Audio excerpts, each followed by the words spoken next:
కానీ దురదృష్టవశాత్తు కలియుగం నందు సైన్స్ అండ్ టెక్నాలజీ అభివృద్ధి అయిపోయి మహాగణుడిగా పేరు పొందినటువంటి వాడుగా ఉండినప్పటికీ, సిరి సంపదలతో తులుతూగుతున్నటువంటి వాడుగా ఉండినప్పటికీ, సర్వసుఖమును అందించుటకు సమర్థుడై ఉండినప్పటికీ శాంతి భద్రతలు లేవు. In this age of Kali, though science and technology have progressed, man is sure of all his affluence, plenty and prosperity, can be comfortable in every aspect, but there is no peace and security. ఇట్టి సుఖశాంతులకు దూరమైపోవడానికి కారణమేమిటి? What is the reason behind it? కావలసినంత చదువు ఉంటుండాలి, He has got a lot of knowledge కావలసినంత ధనం ఉంటుండాలి, and he is rich enough. కావలసినంత మేధాశక్తి ఉంటుండాలి, He is intelligent too. కావలసినంత మేధాశక్తి ఉంటుండది. He is an intellectual. కానీ శాంతి భద్రతకు దూరమైపోతున్నాడు ఈనాటి మానవుడు. Man today is cut off from peace and security.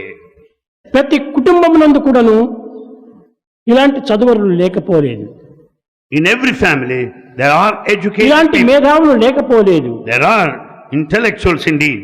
కానీ ఇలాంటి ధనవంతులు లేకపోలేదు. There are rich people also. కానీ ఇన్ని ఉండి కూడాను With all this, వీరికి సుఖశాంతులకు లేకుండా పోవడానికి కారణం ఏమిటి? what is the reason that they don't enjoy peace and security? దశరథుడు మహా గొప్ప విద్యావంతుడు, Dasharatha is highly educated. మహాశూరుడు, Veerudu, గనుడు. He is a warrior. He is one of courage and valor.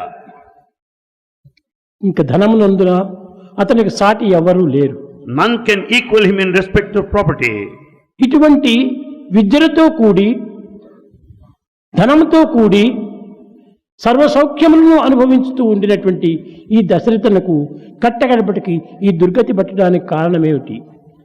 Dasharatha, with all his knowledge, affluence, comforts and conveniences, how is it that he has come down to sad plight at the end? ఈనాటి పరిస్థితులు కూడాను ఈ విధంగానే ఉంటున్నవి. The present day position circumstances are in the same way.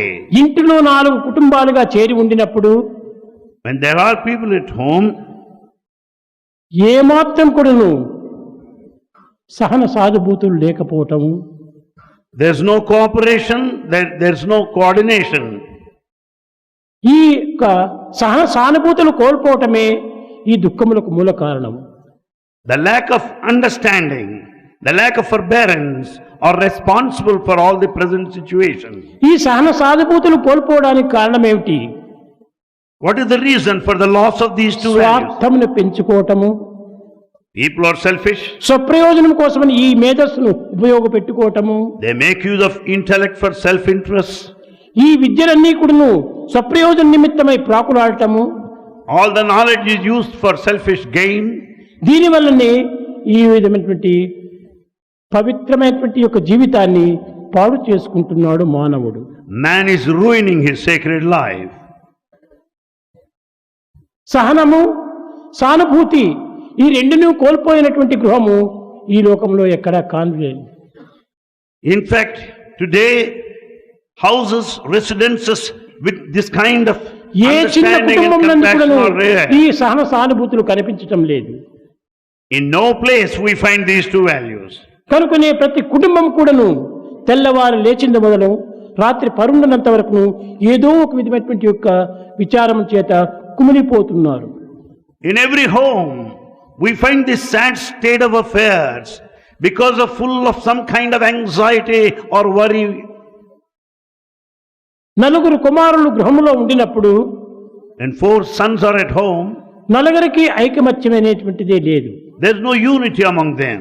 సానుభూతి అనేటువంటిది లేదు, They don't have sympathy towards each other. సమన్వయం అనేటువంటిది లేదు, There's no integration సహనవాసమే among లేదు. them. There's no kind of కనుకనే patience ఎవరెవరి among them. మార్గమును వారు అనుసరిస్తూ వస్తున్నారు. Each one follows his own way.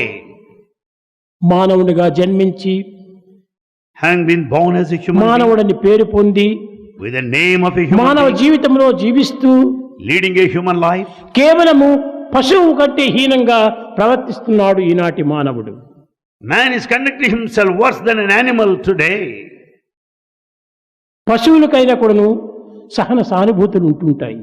Animal has got this kind of patience and ఈ sympathy. పశువులకైనను ఒక రీజన్ అండ్ సీజన్ ఉంటుండాలి. Animal has reason and season. కానీ ఈనాటి మానవులకు Man సహన today, సానుభూతులే కాకుండా సీజన్ రీజన్ కూడాను లేదు. but man has no sympathy, has no patience, but he has no reason and season. too. కనుకనే ఈనాటి మానవుల కంటే పశువే బెటర్ అని చెప్పవచ్చు. So, in the present day, animal is better than the modern man. ప్రతి మానవుని యందు కూడాను ఈ స్వార్థము మితిమీరి పెరిగింది. The selfishness is rampant in the modern man. తన సుఖము తన ఆనందము తప్ప అన్యుని సుఖము అన్యుల ఆనందమునకు ఏమాత్రము పాటుపడటం లేదు. Man today is concerned with his own happiness, with his own comforts and bliss. He is not bothered of anybody. కుటుంబం నందే కాకుండా Not only in a family, ఏ గృహమునందు చూచినప్పటికీ ఈ సహన సానుభూతులు శూన్యమైపోయినవి. in any house for that matter, there is nothing like sympathy, there is nothing like patience. ఈ సహన సానుభూతులు మానవునికి ప్రాణం వంటివి. This understanding and this kind of patience are ఈ like సహన life. సానుభూతులు రెండు కూడాను ఉచ్ఛ్వాస నిశ్వాసం వంటివి. We should consider them as the very life breath, inhalation and exhalation. ఇట్టి శ్వాసములే లేకుండా వీని యొక్క జీవితం ఏమిటి? Without breath, what for is the life? కేవలం సహన సానుభూతులు లేనటువంటి మానవుడు మృతజీవుడనే చెప్పవచ్చును. Without these two values, one can consider himself dead. ఇన్ని చదువులు చదివి Having been educated ఇన్ని డిగ్రీస్ తీసుకొని with so many degrees, ఇంత ధనమును పెంచుకొని with a lot of money, కడపటికి వీడు సాధించేది ఏమిటి? what is that he would achieve at the end? దుఃఖముని, It's only misery. ఆనందమును మాత్రము సాధించలేకపోతున్నాడు. They could not achieve the blissful state. కనుకనే సహన సానుభూతులు ఈనాడు ప్రతి మానవునికి ప్రతి గృహమునకును అత్యవసరము. Therefore, this kind of tolerance and sympathy are essential in every family. ఒక్క కుటుంబం జీవించేటువంటి దానికి 4 గోడలు కట్టి దీనికి భవనము అని పేరు పెట్టారు. We call it a house if it has 4 walls. కానీ ప్రాచీన కాలంలో భవనం అని పేరు కాదు అక్కడ. In olden days, it is not a ఒక bhavana. చిన్న గృహమునందే 5-6 కుటుంబములంతా చేరి In a small home, 4 to 5 families. సహన సానుభూతులతో జీవించడం చేత దానికి హోమ్ అని పిలిచారు. It was a joint family in those days. It was called a home. హోముకును భవనమునకు చాలా వ్యత్యాసం ఉంటుండాలి. There's a lot of difference between home and a house. సహన సానుభూతులతో కూడినప్పుడే ఇది ఒక హోమ్ అనగా నివాస స్థానం అనిపిస్తుంది. Where there is this understanding and sympathy, you can call it a home.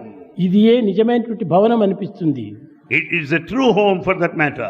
ఆ బకారమైనటువంటి సహన సానుభూతులు తీసివేయటం వల్ల వనంగా మారిపోతుండాలి. And since these two are absent today, it has become one.